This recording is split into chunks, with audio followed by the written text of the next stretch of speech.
Alright.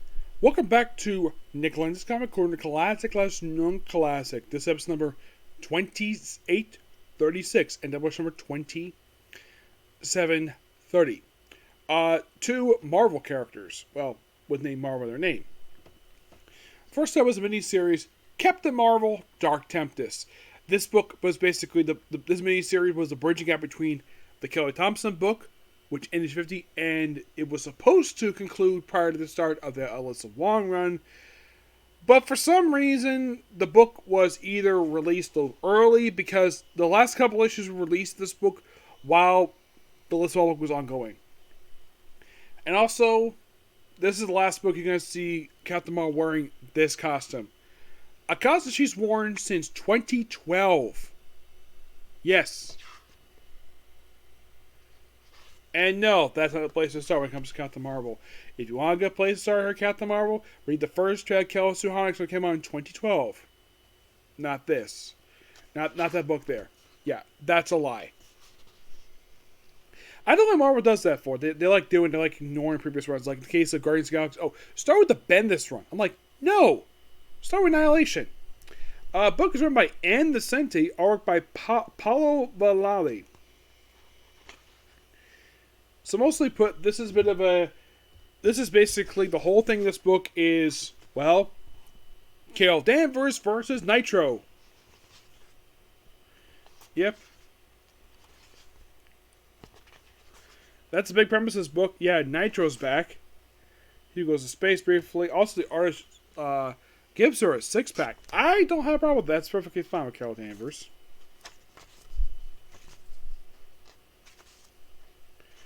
There's all thing with Nitro here. Of course, also Spider-Woman makes guest appearance book. I think this is prior to the start of a return of her ongoing series that she just had here in this book. And you can feel this book, you read this book, it feels like a semi-continuation of Kelly Thompson's run because you have Spider-Woman featured in the book because she's not in the current book. Nope. Oh, for issue 2, I did tweet this to, ask this to, and Nocenti about this variant cover right here. Like, anybody can tell, basically, that's a homage to, people might not know this, but this variant cover right here, that's a homage to Nitro's first appearance from Volume 1. I asked about that, and she says, yes. Yes, it is. The only reason why I asked that, because here's kind of the thing. There may be readers nowadays who may know nothing about the original Captain Marvel. He's not mentioned in his book per se, but because some people think, oh, Carol Danvers was always Captain Marvel. Not really. She's been Captain Marvel at this point for like 12 years. Yep.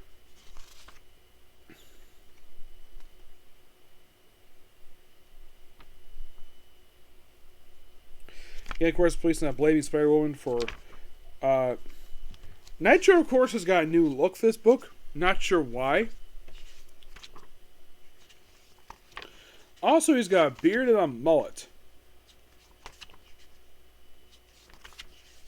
And you might be curious, though, does he have Carol Cantha's book? Not really, no. I do appreciate Ann Nocenti basically having her fight, basically, the man who killed the original Captain Marvel. I appreciate that. I think that's a really smart idea. That's basically the premise of this book. Of course, Nydia's here. There's a new character, Nydia, here too. But overall, this is a really fun book. And it's... yeah, it says right at the face of it gets the Brood, which obviously this is right after Kelly Thompson's book. It's like maybe these issues were supposed to be part of that run, but my guess is anything else left before she did the storyline. Now it's in the Kelly Thompson. But this book is really good. I give it roughly a 9 out of 10. Also, I think that when the first issue of the Alyssa Wong book came out, I bet people were a bit confused. Like, why is Kara wearing her regular costume and she go wear a new costume, new book? Because if you look up the release dates for Dark Tempest, like, the book has slight delay with it. So, once the book was finished, Alyssa Wong run already started. And I think this is actually not... it's not... I don't blame Ann Nocenti for the delay. I don't blame her for it. I blame Marvel for the delay. Yes, Ann Nocenti for some people maybe hit or miss some people, But she is a good writer. This book is actually really good. And her doing this book was actually a pretty smart idea. I may not have been a fan of her run for Catwoman, but I actually really enjoyed this book. Of course, she's also a writer who wrote a creative character who I would say about 80% of the writers at Marvel completely forget this character exists. What character is that? Why, it's the son of Black Belt Medusa, Aurora. Yeah, people forget that he exists. I don't know what the reason was, but moving on from that. Next up we have is, okay, this is really fun, Miss Marvel, Fist of Justice, and she's not a mutant in this book. Nope. She still has her stretchy powers. It's basically classic Miss Marvel, come look on Miss Marvel. This is like 3 one-shots written by Jody Houser, but different artists every book. It's her team up with Wolverine, Moon Knight, and Venom.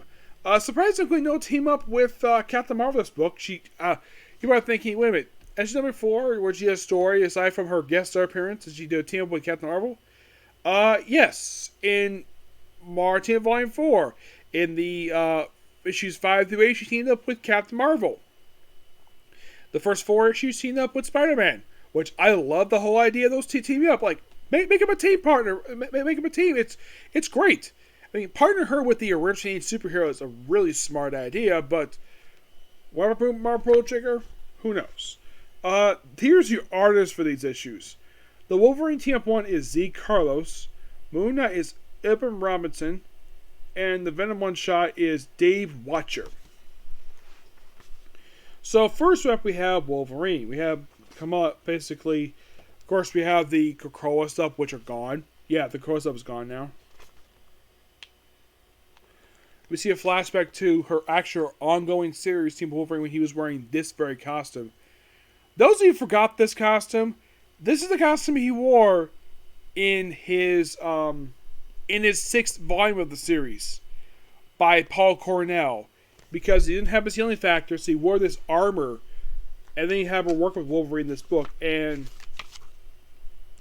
then she pokes a tree and runs into Jean Grey and Rogue. Rogue is, of course, drawn in the classic look that people love her in. Jean Grey is in the new costume.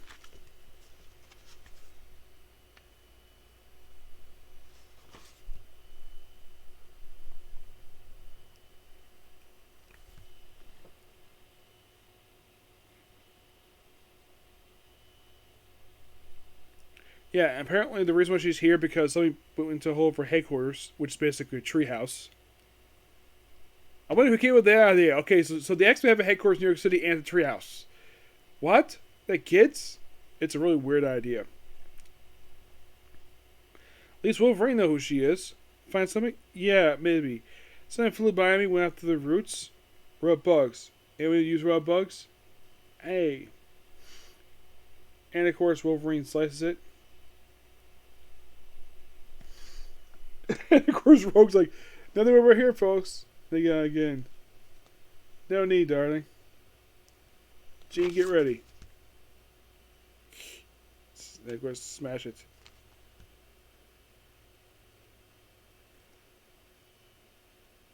Yeah, exactly. But it flew past me from that direction. The sky's pretty ominous. Like the smell of that wind. I don't think it's a cloud. Thank you for visiting Zen Gardens, everyone. I'm we're closing for the day. Yep. Of course, there's Cyclops in his new costume. But we got Miss Marvel. Hi again, Cyclops. Just happy neighborhood. It's weird, though, the fact that Cyclops immediately recognizes Miss Marvel. Despite the fact she's lived around comics as of now only for 11 years. And the other reason why he kind of knows who Miss Marvel is because of Bendis. Well, he didn't write the thing, but indirectly because of Bendis, because he brought a teenage version of him to the future, and remembers he was a champion. Yep.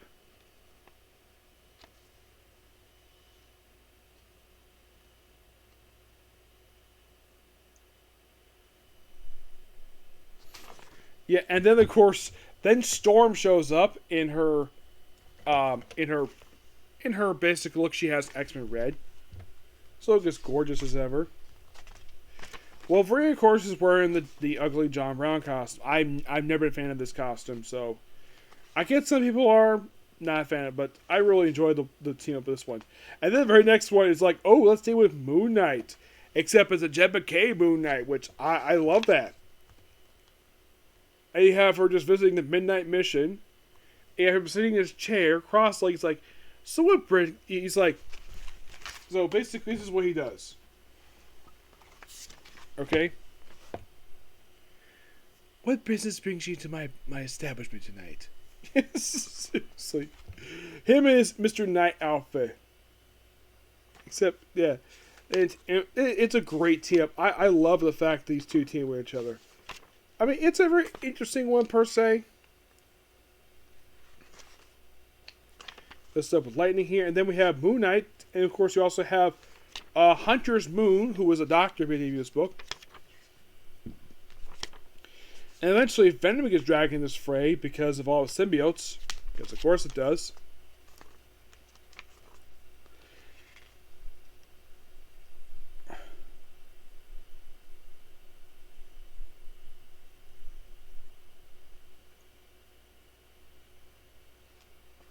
Yeah. I'm thinking this is, it could be Eddie Brock, but they don't really say if it's Eddie Brock or Dylan. I'm thinking it's probably Dylan.